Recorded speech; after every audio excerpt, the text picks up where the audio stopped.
পানি নিষ্কাশনের পথ বন্ধ হয়ে যাওয়ায় রাজধানীর অনেক এলাকায় সৃষ্টি হচ্ছে জলাবদ্ধতা। ভারী বৃষ্টি হলে আরও অনেক এলাকায় জলাবদ্ধ হওয়ার আশঙ্কা করছেন নগরবাসী। নগরীর 200 কিলোমিটার ড্রেন পরিষ্কার করার পরিকল্পনা থাকলেও সেবা সংস্থাগুলোর সমন্বয়হীনতার কারণে তা সম্ভব হয়নি বলে জানান সিটি কর্পোরেশন কর্তৃপক্ষ।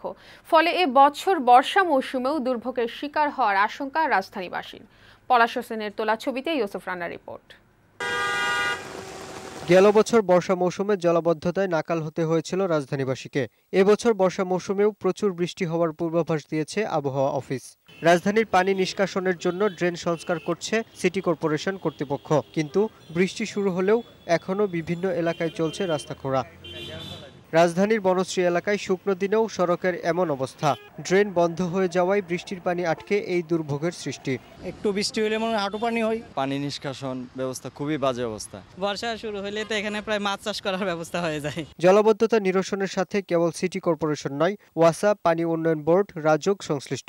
কিন্তু সবার সাথে সমন্বয় না হওয়ায় সময়মতো কাজ শেষ করা যায় না বলে অভিযোগ সিটি কর্পোরেশনের কর্মকর্তা ও জনপ্রতিনিধিদের। যারা নির্মাণ করছে তারা হয়তো কোনো সময় এটা ড্রেনে ফেলে দেয় অথবা রাস্তায় রেখে দেয়, সেগুলো হয়তো যখন বৃষ্টি হয় ধুয়ে আবার ড্রেনে চলে যায়। সুতরাং এর সঙ্গে কিন্তু অনেকগুলো সংস্থা জড়িত আছে। এদের মধ্যে সমন্বয় তো অবশ্যই দরকার, বাট সেটা সম্ভব হচ্ছে না কি কারণে সেটা আমি বলতে পারবো না। যে এই সমস্যা নিরসন করতে হলে ওয়াসাকে আগে আসতে হবে, তার দায়িত্বপূর্ণ ভূমিকা পালন করতে হবে। আমরা তো আছি।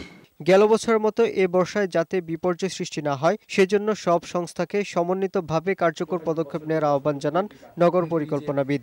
ওয়াসা, আমাদের ডেভেলপমেন্ট অথরিটি এবং সিটি কর্পোরেশন, তাদের মধ্যে কিন্তু কার্যকর সমন্বয় না থাকলে কোনো কাজই কিন্তু সুষ্ঠুভাবে হবে না। এবং এই পদক্ষেপটা আমার মনে হয় যে অতি দ্রুত নেওয়া উচিত। পরবর্তীতে কিন্তু অর্থ ব্যয় করেও কিন্তু আমরা আমাদের ঢাকা সিটিকে বাসযোগ্য করতে হয়তো সক্ষম হব না। দ্রুত সমস্যার সমাধান না হলে আন্তর্জাতিক র্যাঙ্কিংয়ে ঢাকা আরও নিচে নেমে যাবে বলেও আশঙ্কা তার। ইউসুফ রানা, বৈশাখী সংবাদ, ঢাকা।